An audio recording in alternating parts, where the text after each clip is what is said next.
Okay, let's talk about some materials. So, materials. There is we have a great links list directly to where to find these materials on page 205. But I want to just show a couple things. I pulled some things off my drawing desk, and I'll show you some of my favorites and a couple other basics. And then, but really to get rolling in this book, just really a stack of paper or a good sketch pad is nice. You know, a sketch pad with some cheap layout paper or bond paper is a good idea. Even newsprint. This is $2.55.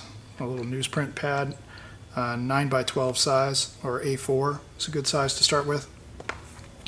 That and just a ballpoint pen, I think. And for doing a lot of this industrial design style drawing, we don't do a lot of erasing because it tends to slow us down and you lose a lot of the construction lines. So it's just good practice to start to use tools that don't allow you to erase. It also forces you to think a little bit more before you put the lines on the page. So a couple of my favorites. This is, and again, there's links on our website, Scott Robertson Workshops, and there's that website's listed on page 205. So, but just a few of my favorites. This is the Pilot Hi-Tech C. Use this one quite a bit. A nice steel nib that doesn't wear out, and a nice, very fine, constant black line. These are some of my favorite graphite pencils. I really like the Tombow pencil. It's one of my favorites, so I like those quite a bit. Also, for wax-based pencils, I like the Faber-Castell Polychromos. It's a nice, very nice colored pencil. Good Sharpie is always useful for a nice permanent fine black line. And Copic, of course, multi-liner pen. My favorite ballpoint, which is unfortunately out of production, Jiminy Light by Zebra. But I learned recently that the refill for this pen is actually used in a lot of their pens. So it may not have the same outside casing, but the nib and the ink will be the same. So again, there's a link to that off of the website. And my favorite brush pen is by also Pentel, called the Pocket Brush Pen. And very, very fine point, very, very much like a brush. One of my favorites. Good eraser. There's a kneaded eraser when you're working with graphite. I like to use a bit of gouache occasionally, so I use the Winsor Newton Designer's Gouache, a permanent white and a jet black. For markers, I really like the Copic marker. And the reason I like the Copic marker as my favorite is, one, their values are pretty right on. If you swatch a set of markers like grayscale that goes from 0 to 10, and you pick up like a value 1 or a 2 or a 5, and you swatch it on a piece of paper, their values really are very close to what their numbers say they should be. Whereas if you swatch other marker manufacturers' markers, their grayscale might be very skewed dark or very skewed light with big gaps. And so I like that. So I like first that the values match the numbers quite well. And I also like the variety of nibs. So I like this brush pen nib quite a bit. And then the big blocky one right at the end. So I tend to use the smaller sort of oval one as opposed to the square marker. Like this is the square style. I just think it's a little bit easier to hold, this one. And I get a little more control with the brush pen since it is easier to hold. So those are my favorite markers to use. Okay, moving on. Paper. Well, paper is, you just have to sort of test a lot of things and find your favorites.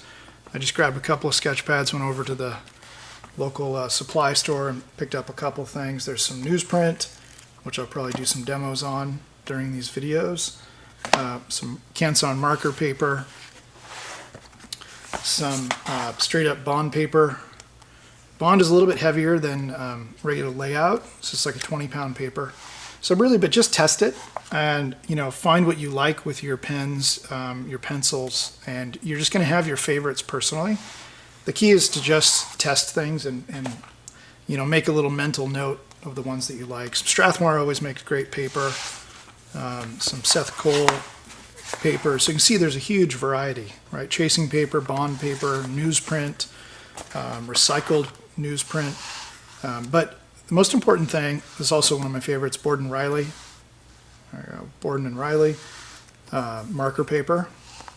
I use this quite a bit because it takes markers nicely, but also it allows you to see through. It's translucent enough to do overlays. Newsprint is, what's nice about it is it's really dirt cheap, right? $2.50 for a full pad of 50 sheets. And it feels really great with a ballpoint pen. Although you can't see through it, so you can't do overlays and things easily, but it's kind of a friendly medium because it's just a soft, you get nice line weight. It's a good place to start.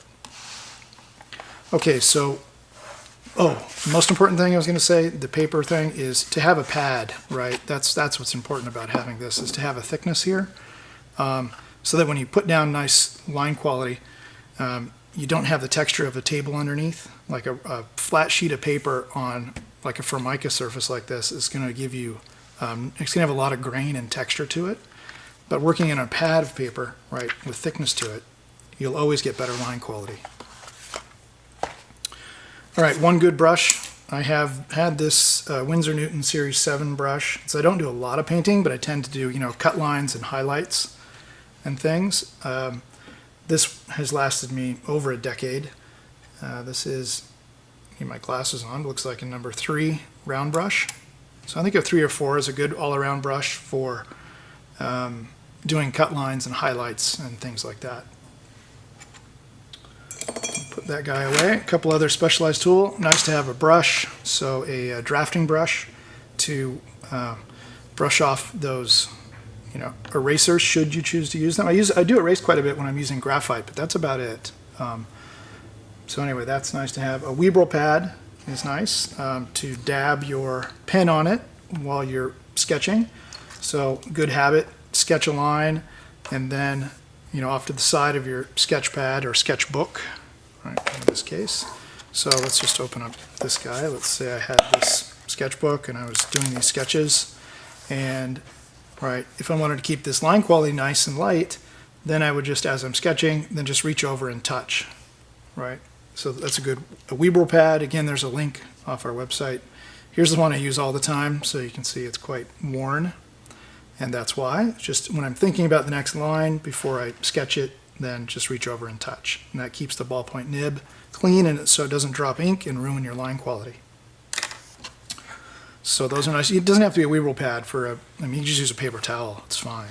Or an old rag is good as well. Weeble pads are really the best for chalk work, which is not really going to be covered in this book. The chalk work is going to be in our How to Render book, which is still a work in progress.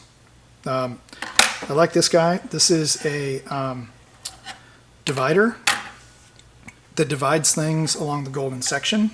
So golden section is sort of the most naturally occurring proportion in nature, and it's 1 to 1.618.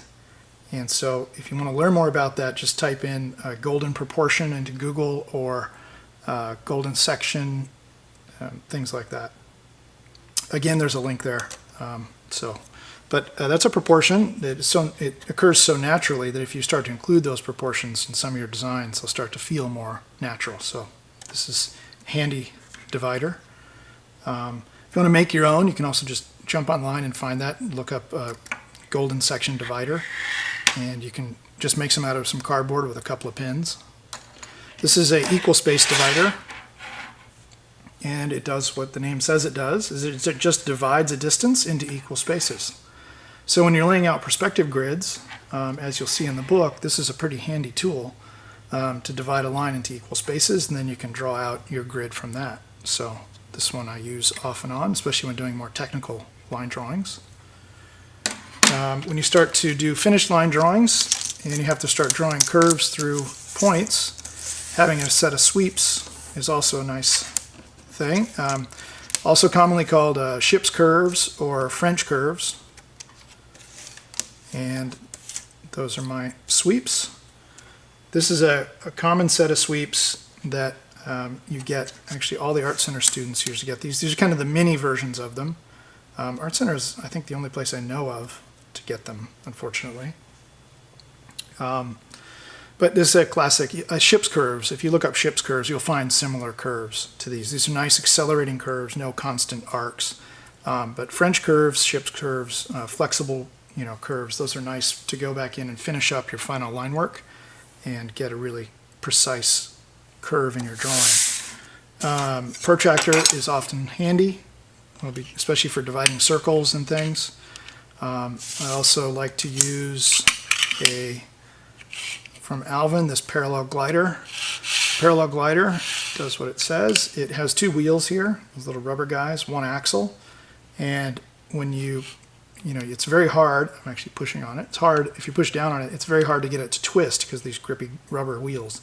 So when you push on it lightly, it will draw parallel lines. It only moves right in one direction. So we need to do a lot of parallel lines, maybe hook this up in a one-point perspective, line that up with your horizon, and then you can just easily move up and down, right, to draw lines. You can also easily move, of course, for your verticals, left and right. So that's also a pretty handy tool. One of the other things I really like is lots of likes in this video, because these are my favorite tools that I've used for years now, decades actually. So these are my ellipse guides, and ellipse guides are great. These are from Pickett. I've had these forever, ever since I was in school, which now is a long time ago. So these, I think, what are we at now? It's like 26 years old, these ellipse guides. So they are a little bit expensive, but they really make drawing so much easier when drawing ellipses, and well worth the investment. And if I factored in what they cost me per year over 26 years, they're quite worth it. So they don't wear out if you treat them okay. You can see they're quite, they're dirty, they're stained, they've been through it a little bit, but they still work, still just as precise as the day I bought them. So well worth it to get a set of ellipse guides. This is the small set, and get a full set too, the whole range of degrees. There's some sort of shortened degrees, like 15 to 60 maybe, but get the full. This is a 10 degrees to 80 degrees, because you will use them all. And circles occur so much in things that you want to draw in nature and architecture and objects that it's just probably the handiest thing. In fact, when I'm sketching in my sketchbook, I tend to, the tools, my mini toolkit is just my sketchbook, which is a Strathmore acid-free paper, probably a Series 300, I believe, hardcover. So my little travel kit for drawing is really just this sketchbook, my ellipse guides, and one ballpoint pen. And so I can do all of my sketching in this book is done. So like these airplanes, which are from the book as well, these are just freehand. And in fact, no ellipse guides there yet. No tools there either. All freehand there. Freehand there. All freehand. So it looks like just a sketchbook and a pen will do it. There's an ellipse guide. One. Here's another one. So a couple of ellipse guides and all the rest just a ballpoint pen. So those are probably the most helpful for me, because I can do all the rest basically freehand. But when it comes to tightening up the ellipses, it's really a great thing to have. And I think that that covers it for the tools and materials. We're going to move next into some basic biomechanics. So let's get started on that. Okay, so you've got you found a pen you like and some paper. And now, first couple of things before we get into the actual drawing and perspective. Some biomechanics. So a great thing to practice, because we're going to be doing a lot of perspective grids, of course, is to practice drawing freehand straight lines. And you want to just practice these and train your arm. And it doesn't matter what direction you draw, right? You can draw towards yourself, you can draw away, you can draw, right, whatever you want to do. It doesn't matter. What matters is that you can train your arm to draw one good straight line. And I tend to draw sort of away from my body, and kind of actually on an angle feels the most natural.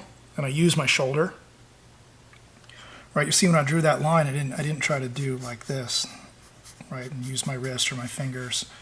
So what you want to try and do is one good straight line, and then if I need to make that line in a different orientation, then I just spin the pad of paper around, right, if I wanted that to be the horizon, and then I would just draw that like this, for instance. And if I wanted to do a little perspective grid, I would just keep moving the page around to draw the same line over and over again. And then I can move it further, and I could draw, and when I need to draw on, like, for instance, this vertical line, it's now going to be vertical to the horizon line, I just draw above first, find the right angle, move the pad or my arm, usually the pad, okay, and I try to draw, oh, missed it, try to draw that at 90. That's closer. Okay, and then go here to here. So you can see, and then for short lines, you can definitely, use your fingers, but even when I would use my fingers, I sort of use them in a big, mechanical stroke to try and make that line as straight as possible. Okay, so this is one of the first things to master. Now if I look at drawing this next line from this corner back to this vanishing point, as an example, that's a hard line to draw. Most likely if I start here, I'm going to hit it, but I'm probably going to miss. So what I do to improve accuracy, spin it upside down, okay, because the pad doesn't care, right? The perspective doesn't care, and then I know I'm going to start from here, and then if I miss it here, no big deal, all right? So let's go like this, and I just sort of draw above it first. See, missed a little bit, but no big deal, still works here. Okay, so that improves a little bit of accuracy. So spin those pads around, train your arm to draw one good straight line. Okay, over and over. Another great thing to practice, put down 2 points. Okay, and then try to connect them, draw above it first. And try to connect those points. Drawing lines that are parallel to each other is good practice. So, all good things to get started, to train a little bit of muscle memory. Now, when you get a new pad of paper, one of the first things to do that will allow you to spin it around a little more easily, okay, is when you open it, some pads have this nice fold and the spine is actually disconnected. You'll see there, the spine's disconnected from the cover, and some don't. But even with this, it's not really enough to make it easy to spin. So what I like to do is fold that cover about, inch and a half or so away. So put a nice fold in there and then use a back of a pen or cap of a pen or something and press it. So it's got a nice hard crease, okay? And now when you want to spin the pad, you can just spin it with your left hand or your right hand, but your offhand. And then what I need to do, so this is going to be happening out of frame over here, spinning, okay? And then in frame, I'll go ahead and draw, a straight line. And if I want to change the direction, I just move the pad with my opposite hand. And it becomes very fast, right? And a nice big flat area to hold with your fingers and makes it easy to spin. Okay, another great thing to practice, obviously, we need to draw curved lines. We're going to be doing a lot of that in this book. Kind of like practicing the straight lines, right? Training your body, you want to do the same sort of thing. You want to train your muscles to draw one good curve. Not one, I'm sorry, the curve's going to have to change. But what you want to start to do is be able to draw through points. And so when you draw through points, you sort of look ahead to the next point. Okay, to be able to hit that. Because it's one thing to be able to draw nice flowing smooth curves, right, that are freehand without any points that you're constrained to. But when we start drawing in perspective, we're going to have points in space, and we're going to have curves that have to go through those points. So we might have, for instance, 3 sections, okay, maybe even put a 4th corner of a box here, And we might have to have a curve that connects through all of the corners of those planes. So to draw that curve, of course with this pen it's a little unforgiving because it's straight black, but I'm using it here so that it's easier to see for the demo. But a lot of times what I'll do is I'll go to this one and start to look at this one and look where I have to end at that one. So I sort of start here, but I look here, and when I'm looking at this one, I'm actually looking there, right, to make sure. And a lot of times I draw these with my fingers like this. I mean, it's safe fingers, but it's really like pivoting from here, right? So it's kind of like a smaller arc than what you get using your elbow. And then continue down to that last point. So there's a curve, right, that's hitting each one of those corners. Then we can make it a little bit heavier after the fact. So those are all good things to practice. So a little bit of biomechanics, start to train your muscle memory, and that's where you need to start.